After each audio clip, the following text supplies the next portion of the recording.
ನಮಸ್ಕಾರ ಸ್ನೇಹಿತರೆ. ಇವತ್ತು ಕರ್ನಾಟಕ ಉಚ್ಚ ನ್ಯಾಯಾಲಯ ಬೆಂಗಳೂರು ಇವರು ಹೊರಡಿಸಿರುವ ಅಧಿಸೂಚನೆಯನ್ನು ತಿಳಿಸ್ಕೊಡ್ತಾ ಇದ್ದೀನಿ. ಇನ್ನೂ ನಮ್ಮ ಚಾನಲ್ ಸಬ್ಸ್ಕ್ರೈಬ್ ಮಾಡ್ಕೊಳ್ರಿ ಹಾಗೂ ಇದೇ ಥರ ಜಾಬ್ ನ್ಯೂಸ್ಗಾಗಿ ನೋಡ್ತಾರೆ ಕರಿಯರ್ ಯೂಟ್ಯೂಬ್ ಚಾನಲ್. ಇವತ್ತು ಕರ್ನಾಟಕ ಉಚ್ಚ ನ್ಯಾಯಾಲಯ ಬೆಂಗಳೂರು ಇವರು ಹೊರಡಿಸಿರುವ ಬೆಂಗಳೂರು ಅಧಿಸೂಚನೆಯನ್ನು ನೋಡ್ತಾ ಇದ್ದೀವಿ. ಇವತ್ತು ಉಳಿಕೆ ಮೂಲ ವೃಂದದ ಅಡಿಯಲ್ಲಿ ಉಳಿದ ದ್ವಿತೀಯ ದರ್ಜೆ ಸಹಾಯಕ ಹುದ್ದೆಗಳ ನೇಮಕಾತಿ ಬಗ್ಗೆ ತಿಳಿಸ್ಕೊಡ್ತೇನೆ ಗೆಳೆಯರೆ. ನಿಮಗೆ ದ್ವಿತೀಯ ದರ್ಜೆ ಸಹಾಯಕ ಹುದ್ದೆಗಳಿಗೆ ಎಷ್ಟು ಅರ್ಜಿಯನ್ನು ಕರೆದಿದ್ದಾರೆ ಹಾಗೂ ಯಾವ ಥರ ಫಾರ್ಮ್ ಫಿಲ್ಅಪ್ ಮಾಡಬೇಕು ಅಂತ ತಿಳಿಸ್ಕೊಡ್ತೇನೆ ನೋಡ್ರಿ ಗೆಳೆಯರಲ್ಲಿ. ಇದು ಆನ್ಲೈನ್ ಮೂಲಕವೇ ನಿಮಗೆ ಅರ್ಜಿಯನ್ನು ಹಾಕಕ್ಕಿರ್ತದೆ ಗೆಳೆಯರೆ. ಇದಕ್ಕೆ ಅರ್ಜಿ ಸಲ್ಲಿಸಲು ಕೊನೆಯ ದಿನಾಂಕ ಬಂದ್ಬಿಟ್ಟು 11/9/2026 ಇರ್ತದೆ ಗೆಳೆಯರೆ. ನಂತರ ಇಲ್ಲಿ ದ್ವಿತೀಯ ದರ್ಜೆ ಸಹಾಯಕ ಹುದ್ದೆಗಳಿಗೆ ಉಳಿದ ಮೂಲ ವೃಂದದ ಅಡಿಯಲ್ಲಿ ನೇರ ನೇಮಕಾತಿ ಮೂಲಕ ಭರ್ತಿ ಮಾಡಲು ಅಭ್ಯರ್ಥಿಗಳಿಗೆ ಆನ್ಲೈನ್ ಮೂಲಕ ಅರ್ಜಿಯನ್ನು ಆಹ್ವಾನಿಸಿದ್ದು, ಇದು ಸ್ಟಾರ್ಟ್ ಆಗಿದ್ದ ದಿನಾಂಕ 13/8/2026ರಿಂದ 19/9/2026 ಚಲ್ತಿರ್ತದೆ. ರಾತ್ರಿ 12 ಗಂಟೆವರೆಗೆ ಇದು ಚಲ್ತಿರ್ತದೆ ಗೆಳೆಯರೆ. ಇದರ ವೆಬ್ಸೈಟ್ ಬಂದುಬಿಟ್ಟು ನನ್ನ ಕೆಳಗಡೆ ಯೂಟ್ಯೂಬ್ ಡಿಸ್ಕ್ರಿಪ್ಷನ್ ಲಿಂಕಲ್ಲಿ ಕೊಟ್ಟಿರ್ತೀನಿ. ಅದ್ಮೇಲೆ ಕ್ಲಿಕ್ ಮಾಡಿಕೊಂಡು ನೋಡ್ಕೊಳ್ಬಹುದು ಗೆಳೆಯರೆ. ಇಲ್ಲಿ ಹುದ್ದೆ ದ್ವಿತೀಯ ದರ್ಜೆ ಸಹಾಯಕರು ಟೋಟಲ್ ಆಗಿ ದ್ವಿತೀಯ ದರ್ಜೆ ಸಹಾಯಕ ಹುದ್ದೆಗಳು 18 ಹುದ್ದೆಗಳನ್ನ ಕನ್ಫರ್ಮ್ ಮಾಡಿರ್ತಾರೆ. ಇದಕ್ಕೆ ವೇತನ ಶ್ರೇಣಿ ಬಂದ್ಬಿಟ್ಟು ಗೆಳೆಯರೆ 25,000 ಹಿಡ್ಕೊಂಡು 81,000 ತನಕ ಇದು ಲೆವೆಲ್ 4th ಪೇ ಅಂತ ಹೇಳಿ ಪೇಮೆಂಟ್ ಬರುತ್ತೆ ಗೆಳೆಯರೆ. ನಿಮಗೆ ಟೋಟಲ್ ಆಗಿ 18 ಹುದ್ದೆಗಳನ್ನ ನಿಮಗೆ ಅಲ್ಲಿ ಕನ್ಫರ್ಮ್ ಮಾಡಿರ್ತಾರೆ. ಸದರಿ ಹುದ್ದೆಗಳ ವರ್ಗೀಕರಣ ಬಗ್ಗೆ ತಿಳಿಸ್ಕೊಡ್ತಾನೆ ಗೆಳೆಯರೆ. ಇಲ್ಲಿ ಸಾಮಾನ್ಯ ಅಭ್ಯರ್ಥಿ ಮೀಸಲು ರಹಿತ 2 ಇರ್ತಾವೆ ಗೆಳೆಯರೆ. ಇಲ್ಲಿ ಮಹಿಳಾ ಅಭ್ಯರ್ಥಿಗಳಿಗೆ 3 ಇರ್ತಾವೆ, ಗ್ರಾಮೀಣ ಅಭ್ಯರ್ಥಿಗೆ 3, ಆನಂತರ ಅಂಗವಿಕಲ ಅಭ್ಯರ್ಥಿಗಳಿಗೆ 1. ಟೋಟಲ್ ಆಗಿ ಒಟ್ಟು 9 ಹುದ್ದೆಗಳನ್ನ ಕನ್ಫರ್ಮ್ ಮಾಡಿರ್ತಾರೆ ಸಾಮಾನ್ಯ ಜನರಲ್ದಲ್ಲಿ. ಆನಂತರ ಪರಿಶಿಷ್ಟ ಜಾತಿ ಪ್ರವರ್ಗ ಎಲ್ಲಿ ಮೀಸಲಾತಿ ರಹಿತ 1 ಇರ್ತದೆ ಗೆಳೆಯರೆ. ಇಲ್ಲಿ ಒಂದೇ ಒಂದು ಹುದ್ದೆಗಳನ್ನ ಕನ್ಫರ್ಮ್ ಮಾಡಿರ್ತಾರೆ. ನಂತರ ಪರಿಶಿಷ್ಟ ಜಾತಿ ಪ್ರವರ್ಗ ಬಿ ಅಲ್ಲಿ ಕೂಡ ಮೀಸಲಾತಿ ರಹಿತ ಒಂದೇ ಒಂದು ಪೋಸ್ಟನ್ನು ಕೂಡ ಕನ್ಫರ್ಮ್ ಮಾಡಿರ್ತಾರೆ. ನಂತರ ಪರಿಶಿಷ್ಟ ಜಾತಿ ಬಿ ಸಿ ಯಲ್ಲಿ ಕೂಡ ಹಾಗೂ ಇತರೆಯಲ್ಲಿ ಯಾವುದೇ ರೀತಿ ಪೋಸ್ಟ್ ಇರೋದಿಲ್ಲ. ಹಾಗೂ ಮೀಸಲಾತಿ ರಹಿತ ಅದರಲ್ಲಿ ಕೂಡ ಒಂದೇ ಒಂದು ಪೋಸ್ಟ್ ಇರ್ತದೆ. ಟೋಟಲ್ ಆಗಿ ಇಲ್ಲಿ 3 ಪೋಸ್ಟ್ಗಳನ್ನ ಕನ್ಫರ್ಮ್ ಮಾಡಿರ್ತಾರೆ ಗೆಳೆಯರೆ ಇಲ್ಲಿ. ನಂತರ ಪರಿಶಿಷ್ಟ ಪಂಗಡದಲ್ಲಿ ಮೀಸಲು ರಹಿತ ಪೋಸ್ಟ್ ಒಂದೇ ಒಂದು ಪೋಸ್ಟ್ ಕರೀತಾರೆ. ನಂತರ ಇಲ್ಲಿ ಒಂದೇ ಒಂದು ಪೋಸ್ಟ್ ಖಾಲಿ ಇರ್ತದೆ. ನಂತರ ಪ್ರವರ್ಗ 1ರಲ್ಲಿ ಕೂಡ ಒಂದೇ ಒಂದು ಪೋಸ್ಟ್ ಖಾಲಿ ಇರ್ತದೆ ಗೆಳೆಯರೆ. ನಂತರ ಪ್ರವರ್ಗ 2ಯಲ್ಲಿ ಮೀಸಲು ರಹಿತ 1 ಇರ್ತದೆ, ಮಹಿಳಾ ಅಭ್ಯರ್ಥಿ ಕೂಡ 1 ಇರ್ತದೆ, ಗ್ರಾಮೀಣ ಅಭ್ಯರ್ಥಿ ಕೂಡ 1 ಇರ್ತದೆ. ಒಟ್ಟು ಇಲ್ಲಿ 3 ಹುದ್ದೆಗಳನ್ನ ಕನ್ಫರ್ಮ್ ಮಾಡಿರ್ತಾರೆ. ನಂತರ ಪ್ರವರ್ಗ 2B ಯಲ್ಲಿ ಕೂಡ ಒಂದೇ ಒಂದು ಮೀಸಲು ರಹಿತ ಹುದ್ದೆಗಳನ್ನ ಕನ್ಫರ್ಮ್ ಮಾಡಿರ್ತಾರೆ. ನಂತರ ಉಳಿದ ಕ್ಯಾಟಗರಿಗಳಲ್ಲಿ ಯಾವುದೇ ರೀತಿಯ ಪೋಸ್ಟ್ಗಳು ಖಾಲಿ ಇರೋದಿಲ್ಲ. ಟೋಟಲ್ ಆಗಿ ಗೆಳೆಯರೆ ಇಲ್ಲಿ ನೋಡ್ಬೇಕಾದ್ರೆ ನಾವು ಒಟ್ಟು 18 ಹುದ್ದೆಗಳನ್ನ ಇಲ್ಲಿ ಕನ್ಫರ್ಮ್ ಮಾಡಿರ್ತಾರೆ ಗೆಳೆಯರೆ. ಈ ಸೆಕೆಂಡ್ ಡಿವಿಷನ್ ಅಸಿಸ್ಟೆಂಟ್ ಹುದ್ದೆಗೆ ನೀವು ಯಾವ ವಿದ್ಯಾರ್ಥಿಯನ್ನ ಪಡೆದುಕೊಂಡ್ರೆ ತಿಳಿಸ್ಕೊಡ್ತೀನಿ ಗೆಳೆಯರೆ. ಇಲ್ಲಿ ಅಭ್ಯರ್ಥಿಗಳು ಯಾವುದೇ ಮಾನ್ಯತೆ ಪಡೆದ ವಿಶ್ವವಿದ್ಯಾಲಯದಿಂದ ವಿಜ್ಞಾನ, ಕಲೆ, ವಾಣಿಜ್ಯ, ವ್ಯವಹಾರ ನಿರ್ವಹಣೆ ಹಾಗೂ ಕಂಪ್ಯೂಟರ್ ಅಪ್ಲಿಕೇಶನ್ ವ್ಯವಹಾರ, ಆಡಳಿತ ವಿಷಯಗಳ ಪದವಿಯಲ್ಲಿ ಸಾಮಾನ್ಯ ವರ್ಗ ಮತ್ತು ಇತರೆ ಹಿಂದುಳಿದ ವರ್ಗಗಳಿಗೆ ಸೇರಿದ ಅಭ್ಯರ್ಥಿಗಳಿಗೆ ಕನಿಷ್ಠ 55% ಅಂಕಗಳನ್ನು ನೀವು ಪರಿಶಿಷ್ಟ ಜಾತಿ ಮತ್ತು ಪರಿಶಿಷ್ಟ ಪಂಗಡಕ್ಕೆ ಸೇರಿದ ಅಭ್ಯರ್ಥಿಗಳು ಕನಿಷ್ಠ 50% ಅಂಕಗಳೊಂದಿಗೆ ಕಂಪ್ಯೂಟರ್ ನಿರ್ವಹಣಾ ಜ್ಞಾನವನ್ನು ಹೊಂದಿರತಕ್ಕದ್ದು ಗೆಳೆಯರೆ. ಇಲ್ಲಿ ನೋಡ್ರಿ, ಸಾಮಾನ್ಯ ಹಿಂದುಳಿದ ವರ್ಗಗಳ ಅಭ್ಯರ್ಥಿಗಳಿಗೆ 55% ನೀವು ಅಂಕಗಳನ್ನ ಪಡೆದುಕೊಂಡಿರಬೇಕು.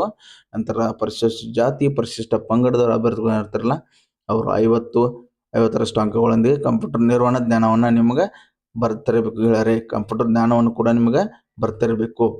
ನಂತರ ಇದಕ್ಕೆ ವಯೋಮಿತಿ ಬಂದ್ಬಿಟ್ಟು 18 ವರ್ಷ ಕಂಪಲ್ಸರಿ ಆಗಿರ್ತದೆ. 18 ವರ್ಷ ಮೇಲ್ಪಟ್ಟವ್ರು ಮಾತ್ರ ಅಪ್ಲಿಕೇಶನ್ ಹಾಕಬಾರ್ದು. ನಂತರ ಗರಿಷ್ಠ ವಯೋಮಿತಿಯನ್ನು ತಿಳಿಸ್ಕೊಡ್ತೇನೆ ನೋಡ್ರಿ.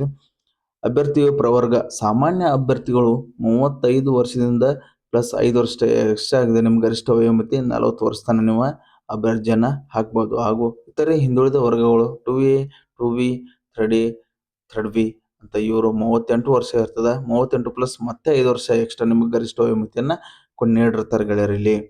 ನಂತರ ಪರಿಶಿಷ್ಟ ಜಾತಿ ಅಥವಾ ಪರಿಶಿಷ್ಟ ಪಂಗಡ ಅಥವಾ ಹಿಂದುಳಿದ ವರ್ಗಕ್ಕೆ ಸೇರಿದ ಪ್ರವರ್ಗ 1 ಇವರು 40 ಪ್ಲಸ್ 5 ವರ್ಷಗಳು ಕೂಡ ಗರಿಷ್ಠ ವಯೋಮಿತಿಯನ್ನು ಹೊಂದಿರುತ್ತಾರೆ ಗೆಳೆಯರಲ್ಲಿ. ನೋಡ್ಬೋದು ನೀವು.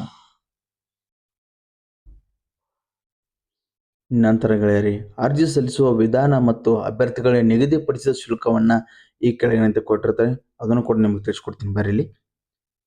ಅಭ್ಯರ್ಥಿಯು ಸೇರಿದ ವರ್ಗ ಮತ್ತು ಅರ್ಜಿ ಶುಲ್ಕ ತಿಳಿಸ್ಕೊಡ್ತೀನಿ ನೋಡ್ರಿ. ಇಲ್ಲಿ ಸಾಮಾನ್ಯ ವರ್ಗದ ಅಭ್ಯರ್ಥಿಗಳಿಗೆ 350 ರೂಪಾಯಿಗಳು ನಿಮ್ಗೆ ಅರ್ಜಿ ಶುಲ್ಕ ಇರೋದಕ್ಕೆ ನೋಡ್ರಿ, ಸಾಮಾನ್ಯ ವರ್ಗದ ಅಭ್ಯರ್ಥಿಗಳಿಗೆ.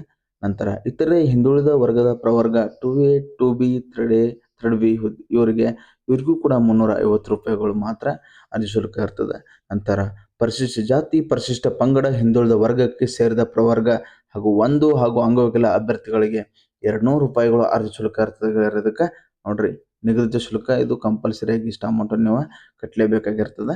ಈ ನಿಗದಿತ ಶುಲ್ಕವನ್ನು ನೀವು ವೆಬ್ಸೈಟ್ನಲ್ಲಿ ನೀಡದ ಲಿಂಕ್ ಮೂಲಕ ಸ್ಟೇಟ್ ಬ್ಯಾಂಕ್ ಆಫ್ ಇಂಡಿಯಾದ net banking, credit card, debit card, UPI ಮೂಲಕ ನೀವು ಈ ಅರ್ಜಿ ಶುಲ್ಕವನ್ನು ನೀವು ಪಾವತಿ ಮಾಡ್ತಕ್ಕದ್ದು ಗೆಳೆಯರಿ ನೋಡ್ರಿ.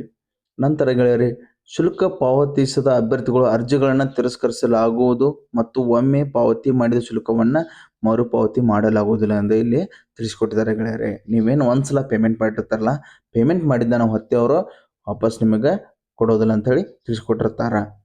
ಅದಕ್ಕೆ ನೀವು ಎಲ್ಲ ಮಾಹಿತಿಗಳನ್ನು ಖಾತ್ರಿಪಡಿಸಿಕೊಂಡು ಅರ್ಜಿ ಸಲ್ಲಿಸಬೇಕು ಗೆಳೆಯರೆ. ನೀವು ಎಲ್ಲ ಮಾಹಿತಿ ನಿಮ್ಗೆ ಕರೆಕ್ಟ್ ಐತೆ ಅಂತ ತಿಳ್ಕೊಂಡು ಆನಂತರ ನೀವು ಸಬ್ಮಿಟನ್ನು ಬಿಡಬೇಕಾಗ್ತದೆ ಗೆಳೆಯರೆ. ಇಲ್ಲಿ ಗೆಳೆಯರೆ, ದ್ವಿತೀಯ ದರ್ಜೆ ಸಹಾಯಕರ ಹುದ್ದೆಗೆ ಸ್ಪರ್ಧಾತ್ಮಕ ಪರೀಕ್ಷೆ ಇರ್ತದೆ. ಇದಕ್ಕೆ 90 ನಿಮಿಷಗಳ ಅವಧಿ ಮತ್ತು ಸಂದರ್ಶನದ ಕಾರ್ಯಕ್ಷಮತೆಯ ಆಧಾರದ ಮೇಲೆ ಆಯ್ಕೆಗಳನ್ನ ಈ ಕೆಳಗಿನಂತೆ ಮಾಡ್ತಾರಂತ. ಸದರಿ ವಿವರ: ಆಂಗ್ಲ ಭಾಷೆಯಲ್ಲಿ ಪ್ರಬಂಧ ಗರಿಷ್ಠ ಅಂಕಗಳು 30, ಪರೀಕ್ಷೆಯಲ್ಲಿ ಉತ್ತೀರ್ಣರಾಗಲು ಪಡೆಯಬೇಕಾದ ಕನಿಷ್ಠ ಅಂಕಗಳು ನೀವು 20 ಅಂಕಗಳನ್ನು ನೀವು ಪಡೆದುಕೊಳ್ಳಲೇಬೇಕು ಗೆಳೆಯರೆ. ನಂತರ ಕನ್ನಡದಿಂದ ಆಂಗ್ಲ ಭಾಷೆಗೆ ಅನುವಾದ 30 ಗರಿಷ್ಠ ಅಂಕಗಳು ಇರ್ತದೆ, ಅದಕ್ಕೆ ನೀವು 20 ಅಂಕಗಳನ್ನು ಪಡೆದುಕೊಳ್ಳಲೇಬೇಕು. ಹಾಗೂ ಸಾಮಾನ್ಯ ಜ್ಞಾನ ಪರೀಕ್ಷೆಯಲ್ಲಿ 20 ಗರಿಷ್ಠ ಅಂಕಗಳು ಇರ್ತವೆ. ನಂತರ ನೀವು ಅದರಲ್ಲಿ 10 ಅಂಕಗಳನ್ನು ನೀವು ಕನಿಷ್ಠವಾಗಿ ಪಾಸ್ ಆಗಕ್ಕೆ ಪಡೆದುಕೊಳ್ಳಲೇಬೇಕು. ನಂತರ ಸಂದರ್ಶನದಲ್ಲಿ 20 ಅಂಕಗಳು ಇದ್ದು ಗರಿಷ್ಠ ಅಂಕಗಳು. ನಂತರ ನೀವು ಪರೀಕ್ಷೆಯಲ್ಲಿ ಉತ್ತೀರ್ಣರಾಗಲು 10 ಅಂಕಗಳನ್ನ ಪಡೆದುಕೊಂಡಿರಲೇಬೇಕು. ಟೋಟಲ್ ಆಗಿ 100 ಹಾಗೂ ನೀವು ಪರೀಕ್ಷೆಯಲ್ಲಿ ಉತ್ತೀರ್ಣರಾಗಲು 60 ನೋಡ್ರಿ ಗೆಳೆಯರಿ, 60 ಅಂಕಗಳನ್ನ ನೀವು ಪರೀಕ್ಷೆಯಲ್ಲಿ ಉತ್ತೀರ್ಣರಾಗಲು ಕಂಪಲ್ಸರಿಯಾಗಿ ಪಡೆದುಕೊಳ್ಳಲೇಬೇಕು.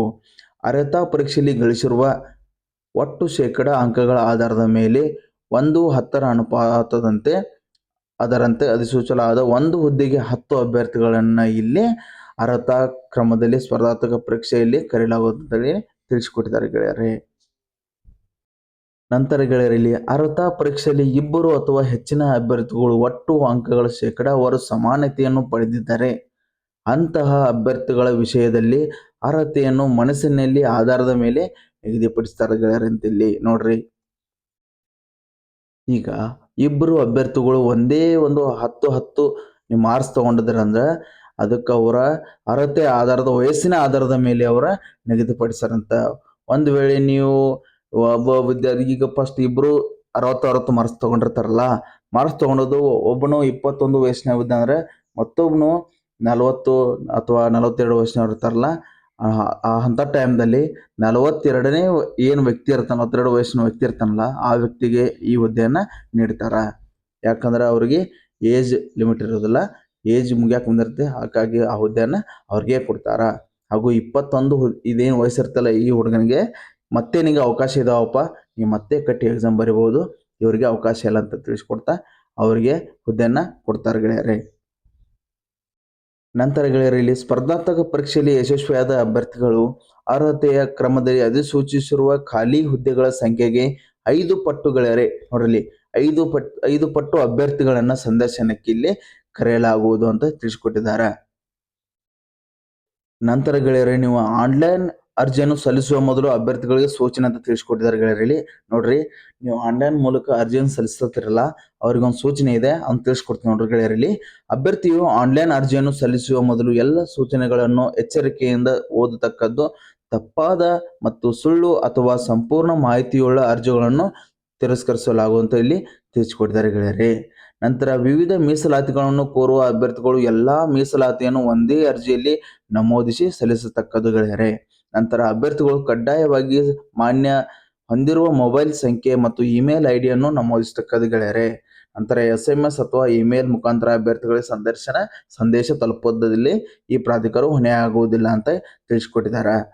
ನಂತರ ಅಭ್ಯರ್ಥಿಯು ಭಾವಚಿತ್ರ ಮತ್ತು ಸಹಿಯನ್ನು ಸ್ಕ್ಯಾನ್ ಮಾಡಿ ಅಪ್ಲೋಡ್ ಮಾಡಲು ಈ ಕೆಳಗಿನ ನಿರ್ದೇಶನಂತೆ ಪಾಲಿಸಬೇಕು ಗೆಳೆಯರೆ. ನೋಡ್ರಿ ಇಲ್ಲಿ ನೀವು ಬಣ್ಣದ ಭಾವಚಿತ್ರ ಇಚ್ಛಿತನದಾಗಿದ್ದು ಅಳತೆಯಲ್ಲಿ 5 ಸೆಂಟಿಮೀಟರ್ ಉದ್ದ, 3.6 ಸೆಂಟಿಮೀಟರ್ ಅಗಲವಾಗಿರಬೇಕು ಮತ್ತು 50 KB ಒಳಗೆ ಅಳತೆಯದಾಗಿರ್ಬೇಕು. ಅದು JPG ಅಲ್ಲಿ ನಮೂನೆಯಲ್ಲಿ ಇರಬೇಕು ಗೆಳೆಯರೆ. ನೋಡ್ರಿ ಆನಂತರ ಹಿಂದಿನ ಮೇನ್ ಬ್ಯಾಕ್ ಸೈಡ್ ಇರ್ತದಲ್ಲ ಫೋಟೋದಲ್ಲಿ ಅದು ಬಿಳಿ ಬಣ್ಣದ ಇರಬೇಕು, ವೈಟ್ ಬ್ಯಾಕ್ ಗ್ರೌಂಡ್ ಇರ್ಬೇಕು ಗೆಳೆಯರೆ ಫೋಟೋದಲ್ಲಿ. ಆನಂತರ ಇದಕ್ಕ ಸಹಿ ಕೂಡ ಅಪ್ಲೋಡ್ ಇರ್ತದ. ಇದಕ್ಕೆ ನಾವು ಕಪ್ಪು ಪೆನ್ ಇರ್ತಲ್ಲ, ಕಪ್ಪು ಪೆನ್ನನ್ನು ಸಹಿ ಮಾಡಿ ಈ ಫೋಟೋ ಸಹಿಯನ್ನ ಅಪ್ಲೋಡ್ ಮಾಡಬೇಕಾಗ್ತದ. ನಂತರ ಗೆಳೆಯರೆ ನಿಮಗೆ ಇಲ್ಲಿ ಅಭ್ಯರ್ಥಿಯು ಆನ್ಲೈನ್ ಅರ್ಜಿಯಲ್ಲಿ ಕೋರಲಾದ ಎಲ್ಲ ಮಾಹಿತಿಗಳನ್ನು ಭರ್ತಿ ಮಾಡಿ ನಿಗದಿತ ಶುಲ್ಕ ಪಾವತಿಸಲು ಅರ್ಜಿಯಲ್ಲಿ ತಿಳಿಸಿರುವಂತೆ ಕ್ರಮ ಕೈಗೊಳ್ಳುವ ತದನಂತರ ಅರ್ಜಿಯನ್ನು ಹಾಗೂ ಆನ್ಲೈನ್ನಲ್ಲಿ ಶುಲ್ಕವನ್ನು ಪಾವತಿಸಿದ ಪ್ರತಿಯನ್ನು ಡೌನ್ಲೋಡ್ ಮಾಡಿಕೊಂಡು ನೇಮಕಾತಿ ಪ್ರಕ್ರಿಯೆ ಮುಗಿಯುವವರೆಗೆ ತಮ್ಮ ಹತ್ತಿರ ಕಾಯ್ದಿರಿಸಿಕೊಳ್ಳತಕ್ಕದ್ದು ಗೆಳೆಯರೆ ನೀವು. ಹಾಗೂ ಅಗತ್ಯವಿದ್ದಾಗಲೇ ಹಾಜರುಪಡಿಸ್ತಕ್ಕದ್ದು ಎಲ್ಲ ಡಾಕ್ಯುಮೆಂಟ್ ಅನ್ನು ನೀವು ಅಗತ್ಯವಿದ್ದಾಗ ಹಾಜರುಪಡಿಸ್ತಕ್ಕದ್ದು ಗೆಳೆಯರೆ. ನಂತರ ಗೆಳೆಯರೆ ನಿಮಗಿಲ್ಲಿ ದ್ವಿತೀಯ ದರ್ಜೆ ಸಹಾಯಕರ ಹುದ್ದೆಗೆ ನೇಮಕಗೊಂಡ ಅಭ್ಯರ್ಥಿಗಳನ್ನು ಕರ್ನಾಟಕ ಉಚ್ಚ ನ್ಯಾಯಾಲಯ ಬೆಂಗಳೂರು ಹಾಗೂ ಪ್ರಧಾನ ಪೀಠದಲ್ಲಾಗಲಿ ಅಥವಾ ಧಾರವಾಡ ಅಥವಾ ಕಲಬುರ್ಗಿಗಳಲ್ಲಿ ಪೀಠಗಳಲ್ಲಿ ನಿಮ್ಗೆ ನಿಯೋಜನೆ ಮಾಡ್ತಾರಂತ ಗೆಳೆಯರೆ ಇಲ್ಲಿ. ಹಾಗೂ ದ್ವಿತೀಯ ದರ್ಜೆ ಸಹಾಯಕರ ಹುದ್ದೆಗಳಿಗೆ ತಿಳಿಸಿರುವ ಈ ಅಧಿಸೂಚನೆಯಲ್ಲಿ ಕರ್ನಾಟಕ ಉಚ್ಚ ನ್ಯಾಯಾಲಯ ಬೆಂಗಳೂರು ಇವರ ಅಧಿಸೂಚನೆ ಇರ್ತದೆ ಗೆಳೆಯರೆ. ಇದು ಈ ಮಾಹಿತಿ ನಮ್ಗೆ ತುಂಬ ಇಷ್ಟ ಆಗಿದೆ ಅಂತ ತಿಳ್ಕೊಂಡಿರ್ತೀನಿ. ಹಾಗೂ ಇದೇ ಥರ ಜಾಬ್ ಮಾಹಿತಿಗಾಗಿ ನಮ್ಮ ಕರಿಯರ್ಸ್ ಯೂಟ್ಯೂಬ್ ಚಾನಲ್ನ ಸಬ್ಸ್ಕ್ರೈಬ್ ಮಾಡೋದು ಮರಿಬೇಡ್ರಿ. ಹಾಗೂ ನಿಮ್ಮ ಫ್ರೆಂಡ್ಸ್ ಫ್ಯಾಮಿಲಿಯಲ್ಲಿ ಯಾರಾದರೂ ಜಾಬ್ ಹುಡ್ಕಾಡ್ತಿದ್ರೆ ಈ ವಿಡಿಯೋನ ಅವ್ರಿಗೆ ಶೇರ್ ಮಾಡಿ ಅಂತ ಹೇಳ್ತಾ ಧನ್ಯವಾದಗಳೇ.